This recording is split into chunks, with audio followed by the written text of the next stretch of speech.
All right, hey guys, it's Jason from HTC Esports. I'm joined here with Nifty from Renegades. How's it going, man? Good. Excited to be here. All right, awesome. So we're here at IEM Oakland. So you guys played through the group stages, had a couple of really good showings, but unfortunately didn't make it out. Just walk me through how all the games went. Well, me personally, I felt like all the games went really well except for our very first one, which was against Liquid. And I think that was the primary reason as to why we didn't make it out of the groups. We take that win against Liquid where we had a lead several times. At halftime it was like 10-5 us coming off of T-side. And then later on we were up like 15-12. If we could have just closed out the game, we would have finished the group stages with like 9 points or something, which would have qualified us for the quarterfinals, where I think we would have had a really good shot at making the semis. And it basically was just a really good introduction to like high-level CS for our team and international like top-level teams and stuff. And it would have been really important for everyone to like play in front of the crowd and play in like this nice arena and everything, but that's all right, you know, like there's always a next time. So yeah, just touching on that, it's like the first big event for this iteration of the roster. You guys have seen like a nice uptick in form after you took over in-game leading and NAF joined. Kind of like just building on exactly the changes that happened in the roster, what do you kind of like show as like the big contributing factor to the change in form? So NAF definitely makes a big difference in the team, you know, bringing all of his experience and just the I don't know, I guess it's just like a spark, you know, where, you know, just from playing so much, like there's many situations where he knows exactly what he needs to do.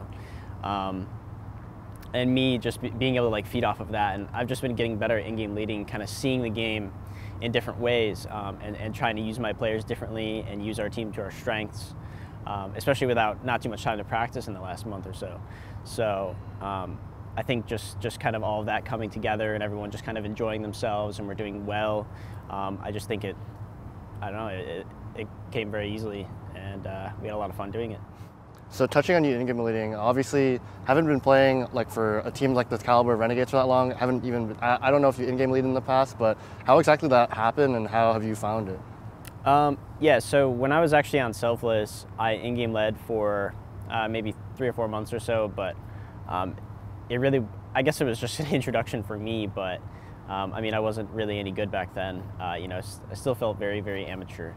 But compared to now, like, you know, I feel like it's definitely like a future, you know, that can set us up for great success. And that's something that I believe in, and I think all of my teammates believe in as well. So we're going to do very well. Is in-game leading something that you kind of just see yourself, do you see yourself as an in-game leader, or do you think it's just more something you're doing as a necessity because it's working? You know, I actually do, just because I tend to see myself as a leader just in real life.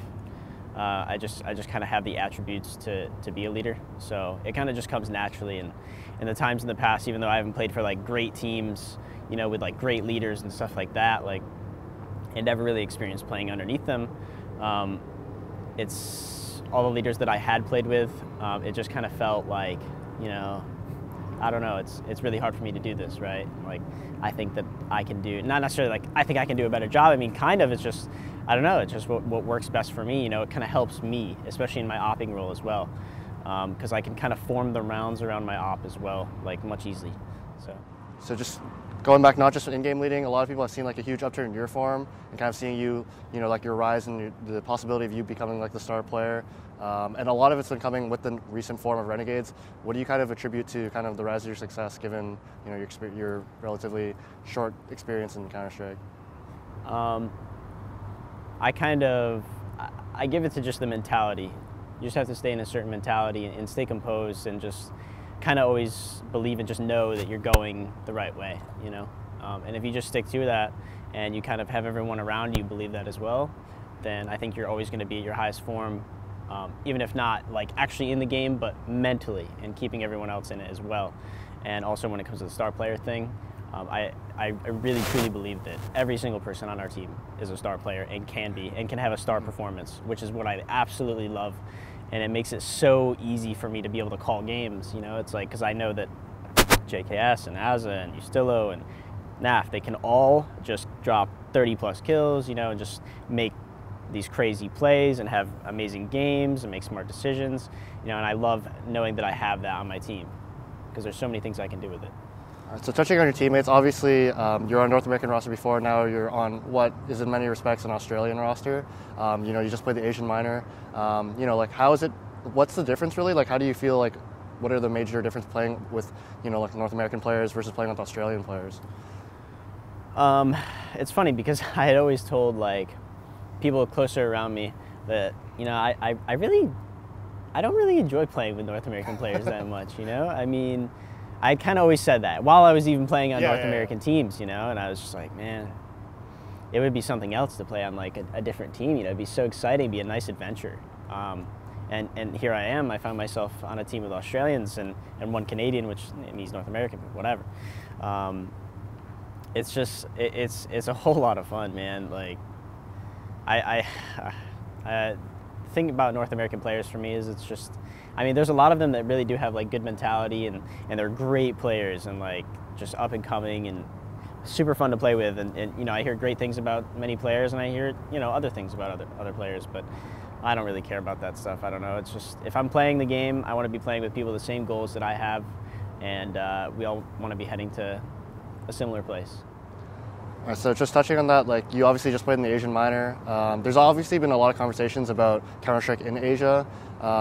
Like having played there, like is there anything that like kind of caught your eye or like anything that you have specifically to say about like like the state of Asian Counter-Strike?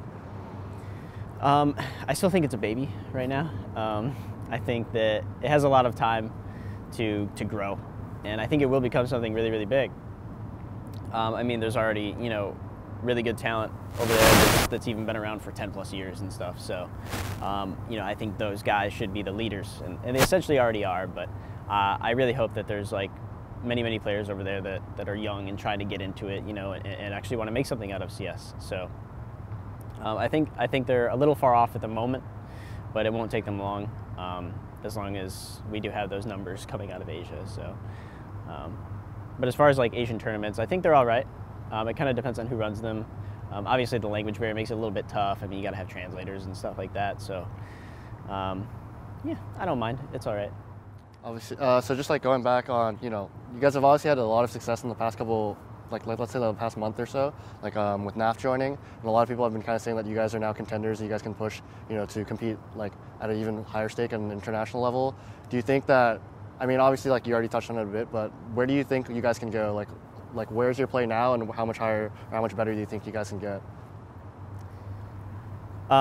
So the next step for us is to qualify for the major, which we will. And after that, we don't really care, if people consider us like a tier 1 team, tier 2 team, like whatever, like we know what level we can play at consistently. As long as everybody's coming together and doing their job properly and has the right mindset. So, I mean, we're always shooting for number 1 in the world, but you have to be able to walk before you can run. So we can't just be like, oh yeah, we're gonna go win the major. Yeah, it's not gonna happen that way. So we're just gonna take it step by step. All right. Any final shout-outs? Any words you want to give to your fans? Thank you as always to all the Australian fans, Renegades, of course, all of our sponsors. I really appreciate everything. There's a lot of things that we couldn't be able to do without you. So, thank you. All right, thank you so much for your time. Thank you.